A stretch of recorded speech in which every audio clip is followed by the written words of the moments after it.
Welcome back, everybody, to your whatever update on the state of Taglias and other stuff. By which I mean, we're going to talk about Dreams of Steel, the fifth novel in the Chronicles of the Black Company by Glen. I just finished it, and while my balcony is burning behind me, or I'm, starting to light a barbecue, so there's that, I figured we'll have us a talk. And you can watch the pretty flames or just me rambling. Let's talk about it, shall we? Cheers.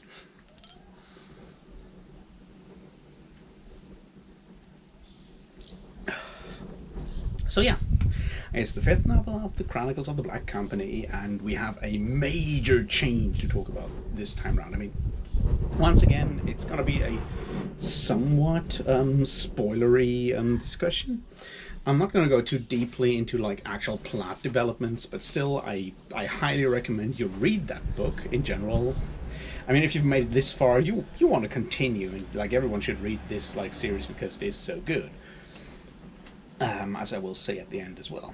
So, but apart from that, we have a major change. It's the first book that is not written by Croker, not told by Croker. It is, in fact, told by a lady. This will be important, I guess, and is one of the big advantages of this book, and something that we need to talk about in a couple of minutes. It's also one that is way more integrated into like the society of Taglias. It has something of a it has more of a plot than the last one did, than Shadow Games had, but it still is kind of weird when it comes to its plot, and we're going to talk about that as well. So I don't know, buckle in and let's talk about all the wonderful things about Dreams of Steel.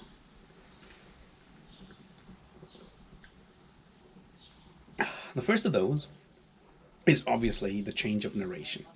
Yes, this one is written as another annal of the Black Company, but it's the Book of Lady, written by Lady, and this is, I think, was a pretty brave decision of Glen Cook's at the time to actually take the kind of like major villain of the first trilogy and make her the narrator of the second book.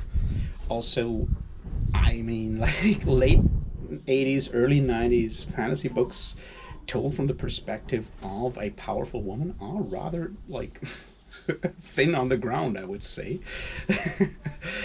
So there's that. It also means that the prose definitely shifts from what we have seen with Croker. With the books of Croker, we have a lot of the dry humor, the sarcasm, the cynicism in there, like him like dealing with his incompetence or like his perceived incompetence and his other issues, all of that. We don't have that with Lady. I mean, we're talking to someone who's been around for centuries, who's ruled an empire twice, kind of, and that shows. There's a lot of confidence in her writing. It's like the prose is less dry humored. It also is way darker in a lot of ways, and this is something that I feel is important because like the way it is set up, the lady rules the empire. She's kind of evil. Croker always sees like the light in her, the good side kernel in her and everything, but we see her being extremely ruthless when it comes to getting herself back into power and pursuing her goals, those being mostly revenge against everyone who did her or the company or Croker harm.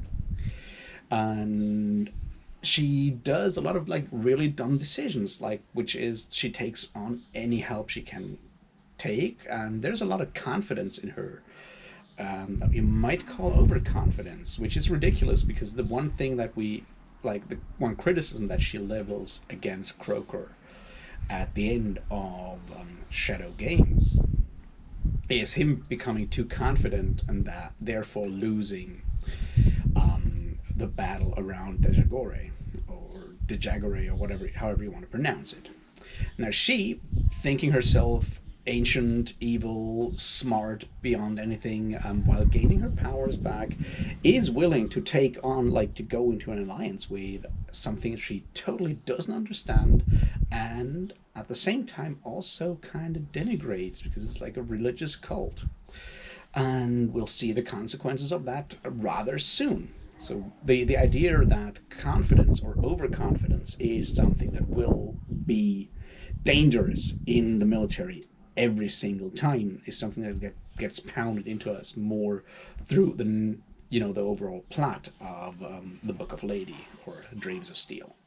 So, like, overall, I mean, the plot is pretty simple. She starts to build up her band. She kind of runs into those or runs in with those stranglers, the deceiver cult. She thinks she's manipulating them or using them. They think that they're manipulating and using her. It's kind of an open thing who's, like, both are manipulating the other, and who actually comes out on top is something of a guess that we'll need to postpone until further books, I guess. But until then, that's sort of like the overall plot. The point is, the Strangler cult, the deceivers, the worshippers of Kina, the goddess Kina, are pretty fucking evil, right? They strangle people as a religious rite of religious worship, which, it's not exactly nice to do, I guess. So that's something we see there happening, and she has very little qualms about it. And it's something that we get reminded of again and again, is like she does things in a way different way than Croker does when things need to be done, when you have the massacre at the priest and so forth. Which brings us to one of the big themes of this book. The attitude towards religion in general as a hindrance of or a problem when necessity needs, like, rush action, right? Religion doesn't have a good reputation within Glen Cook's writing. I don't want to call him an atheist, obviously not him himself, but also, like, in general, I don't think that's, like, people in his world are not atheists. They're pretty aware of, like, very, very powerful beings that you might call gods, like, for example, Old Father Tree. So that's not the point, but the idea of organized religion as a power structure that, as soon as you establish it, you have all the problems that power structures and hierarchies always have. That is something that we see a lot of here, like in the books of the South, with the Taglian priesthood, the different religions all politicking against each other and making it basically impossible for the, like, worldly rulers to actually get anything done, that kind of thing. It's something that we once again see carried over into the Malazan Book of the Fallen, where organized religion once again doesn't get off that easily. Like, I mean, we have very little in the Malazan Book of the Fallen where, like, organized religion is discussed that much, but when we see it discussed, for example, in Memories of Ice in Kapustan with the masked council, we have the same thing. We have all these, like, priests jockeying for position, and thus making it very much impossible to actually get anything on. Come to think of it, like, the idea of Kapustan and the Panyan Domain in Memories of Ice is very similar to, in a lot of ways, very similar to the Taglia's cults and so forth versus the Shadow Masters. I mean, there's obviously a lot of difference, but I can see some resemblance there that is probably interesting to look at when we come to the idea that Black Companies, the Chronicles of the Black Company, have been a influence for Stephen Erickson when he wrote the Malazan Book of the Fallen.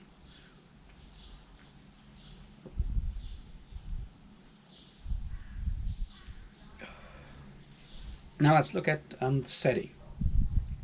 I said yesterday, no, actually 2 days ago, when I talked about Shadow Games, that Taglia's has a Indian subcontinent vibe. This is way more enforced here, which once again makes it pretty unique as a setting at the time.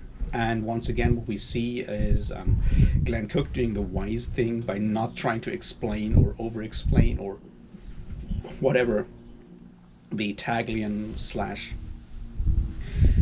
kind of changed, masquerade, or whatever you want to call it, Indian culture, just showing like parts of it that the outsiders, like lady, who is, if anything, even less perceptive about it than Croker, because he just doesn't care, and is way more arrogant than Croker in a lot of ways. See, so we have the description of that setting, which is once again very different from most things we've seen in like the area of fantasy or science fiction around that time, in Western literature. Obviously, I have no idea about what, like, if there was like any fantasy and science fiction literature written in India at the time. I suppose there was a lot of it that I just don't know about. I've also, so I mean, the one thing that I kind of know about is Lords of Light, by Roger Zelazny, which I haven't read, but I really want to read because I love the Chronicles of Amber. And that's about it. At the same time, I mean, the other one, like the other science fiction novel with a lot of like India written by a Western European person that I absolutely love, and y'all should definitely read if ever you get the chance, is River of Gods by Ian MacDonald. But in general, you should always read anything that was written by Ian MacDonald. That's just like a given. Go do that after you read The Black Company. Anyway, once again, we have that that genre, that setting that is very different from anything at like most things at the time. In also, it's like very very dry and brutal description of how like different religions and superstitions are holding people back, which on the one hand is very much the arrogance of outsiders coming there from a perceived, I don't know, who perceive themselves to be culturally superior, which obviously is not the case. They're just different in a lot of ways. But also the way the blasé way, they just kind of ignore the local culture and just stamp in and fuck over people and just take over in a lot of ways, can be seen as a pretty brutal description of how colonialism works, or how military help, so-called help, and support, say, in Vietnam worked,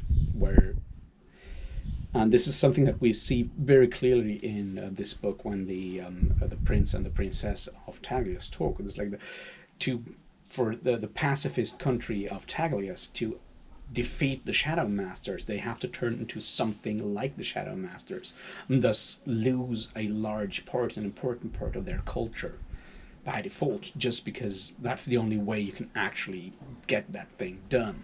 So there is cultural destruction happening, and it's very obvious, and it's Glen Cook doesn't pull back from showing us that, which I personally appreciate.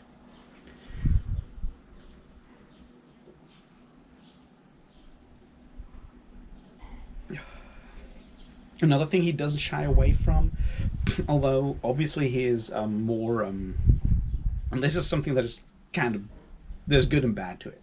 On the one hand, he doesn't shy away from showing that the gender problem, like lady has to overcome problems because she is a woman, and in the culture that she is now, that being the Taglian culture, gender roles are much more rigid than in her past. Now, this is something that I find, like, on the one hand, it's great that he doesn't shy away from showing that. On the other hand, it kind of feels like where she came from, it was all glorious and good because women could be, tyrants of entire empires. But I'm not sure if that's actually the truth. It's just like she was probably an anomaly, and her place as well when you look at like how the rest of the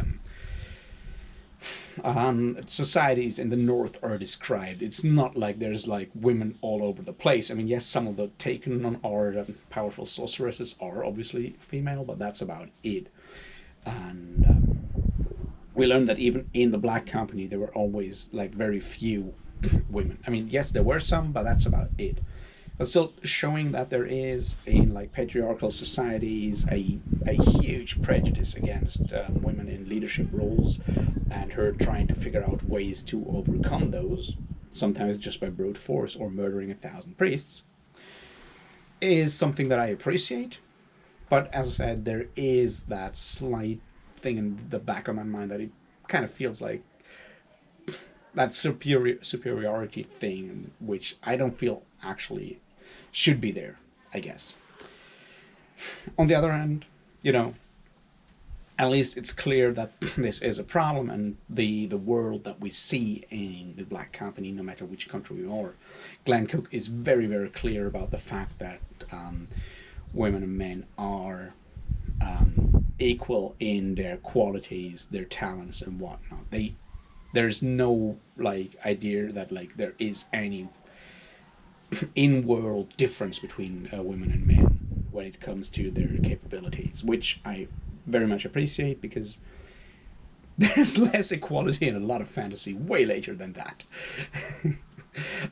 So there's that.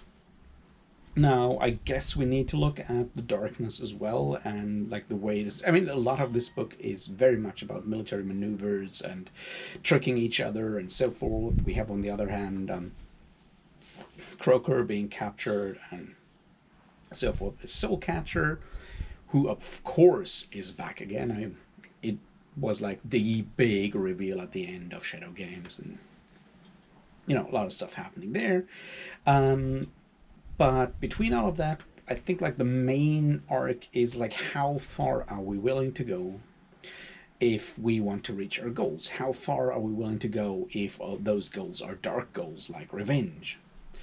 And it seems Lady is willing to go very, very far, which kind of makes the whole like, how right was Croker when he thought that she was actually good inside, instead for a question that is on the table. It's sometimes on the table for Lady herself when she's trying to figure out, is she that dark or not? What can she do? What can't she do? I personally really appreciate the way Glen Cook handles that. And I want to, there's like something that I need to talk about once we're done with the entire 10 books.